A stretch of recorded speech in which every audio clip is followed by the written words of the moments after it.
All right, so I'm here with Lina. Lina, how old are you? 38. And are you originally from Arizona? Mm. Are you homeless right now? Mm. How long have you been homeless? About 4 years. 4 years? And how did you become homeless? My ex, he evicted me and our kids. And that's when I found out what a constable was. And that's how I became homeless. Eviction. I didn't know I was evicted, pretty much, because it was in his name. The lease was in his name. So I just decided to stay that way, I don't know, for a while. It was easier. So how many kids do you have? I have 5 kids. 5 kids? And where are they at currently? They're dead. With their dad? How is he doing? Is he doing good or? He's doing great. He kidnapped them. He evicted us and then kidnapped them, so he's good. He has them. Do you have any substance abuse problems? Like, do you mess with blues or anything like that? Yep. How long have you been on those? A year. A year? How did you get introduced to the blues? When my brother died, well, I knew about them. My brother used to do them. And he passed away November 3rd, 2019. And from an overdose, accidental overdose. And then I started doing them just to see what the big hype was about it, you know. So it's been a year.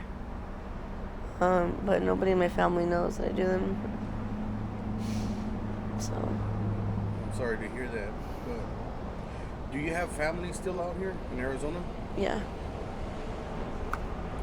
So they don't know about your situation? They know about me being evicted. They just don't know how affected I am by it.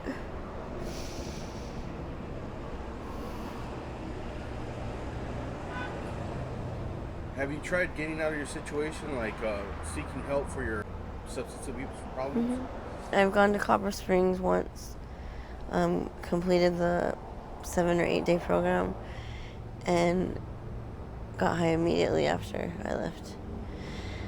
So I think it takes more than 7 days to get clean off of opiates. I was craving it as soon as I left.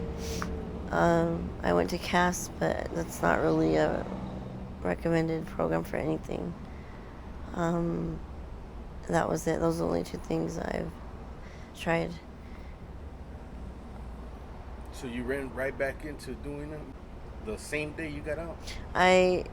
When I got out, when I was in there, they had me on a bunch of medication that made me sleepy the whole time. Mm-hmm. And I remember the day I got out, I just felt really sick. Like, I felt worse than detoxing.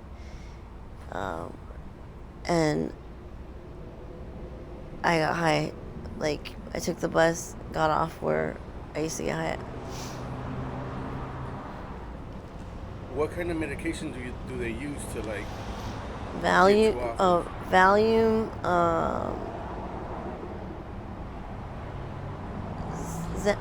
Xanax, Subutex,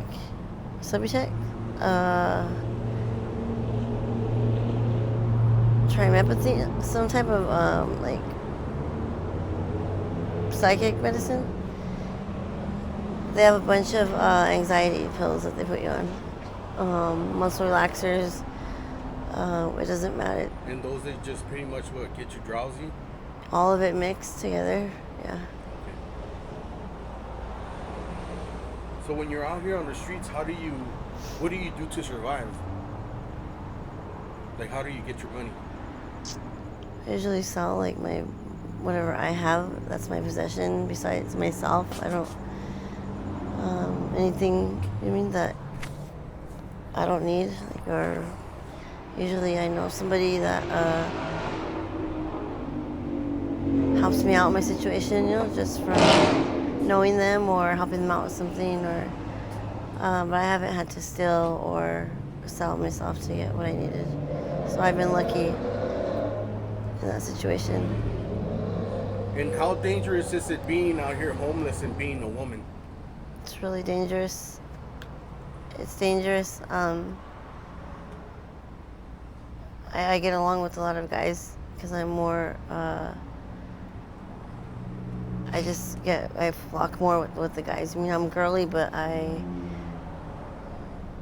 just feel more comfortable with the guys, Chicanos, but I don't sell myself or let them have sex with me, so we get along more. I mean, Yeah. for the other girls that just let people have their way with them, I would probably say it's really dangerous because they get passed around. You know what I mean? Like nothing, but they're willing to do that. So Yeah. a lot of them are missing, or we hear about them being dead, or So is there a lot of girls out here that sell themselves to get the blues? they sell themselves to probably get whatever they need. I think. Have you ever been through anything dangerous personally? Yeah. I've been in a few situations where I was robbed by a lot of guys at one time, and I couldn't really do anything. I had to walk away, even though I felt like I was being punked or whatever. Other than that, a lot of robbing goes on here, and a lot of overdoses happen.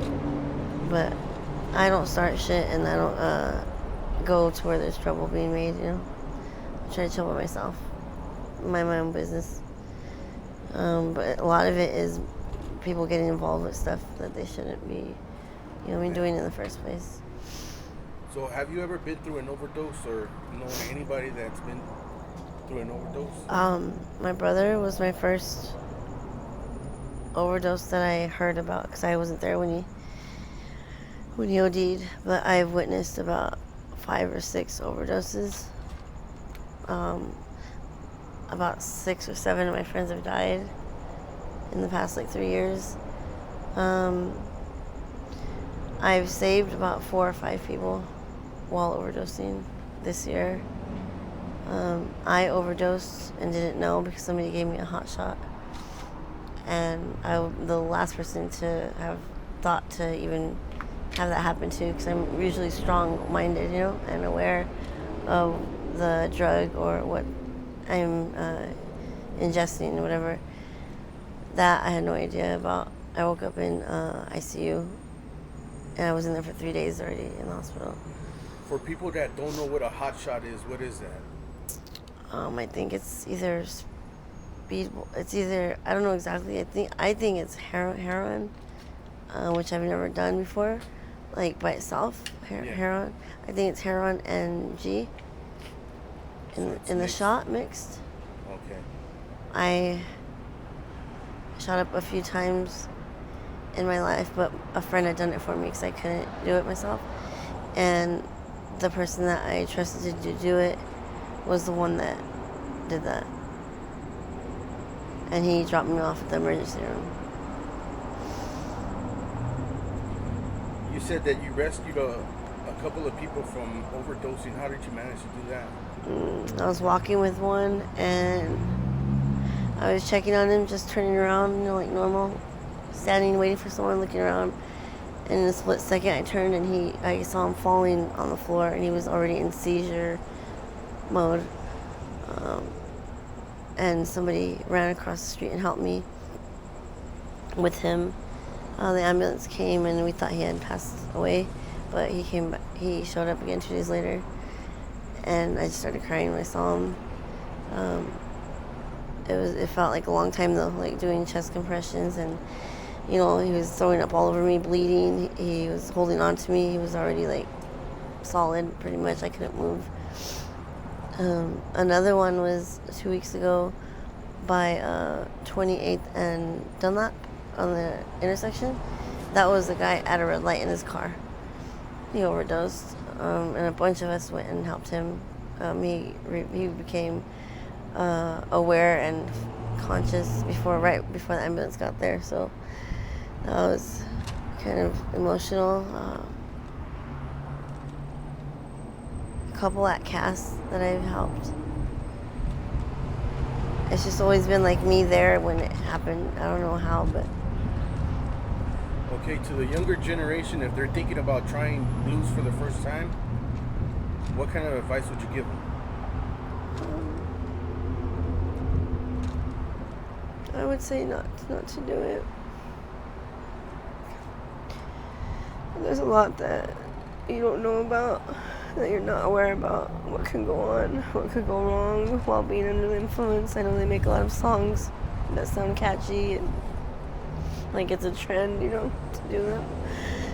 But it's not exciting when you OD. It's not exciting when somebody that you love dies, or when you're jonesing and you're sick, money for one. It's not about a rap song, what sounds good, what looks good anymore. It's you by yourself. So it's not, I wouldn't recommend doing it. And if you need help or you want to, just reach out to somebody, on the street that you see. Try talking to them, not doing it, but talking to them, asking people, or if you can't ask your parents, try a family member, your cousins, or there's hotlines, or Victory Outreach, or I don't know who else to look forward to for advice, but I would just recommend not to do it because it's a long way of recovery afterwards. And if one of your family members gets to see this video, what would you like to tell them? That I'm sorry for being gone a long time, and I love you. I didn't want you guys to see how weak I was with Michael passing away. It's hard for me to even be around anybody. I love you guys, and I'm okay.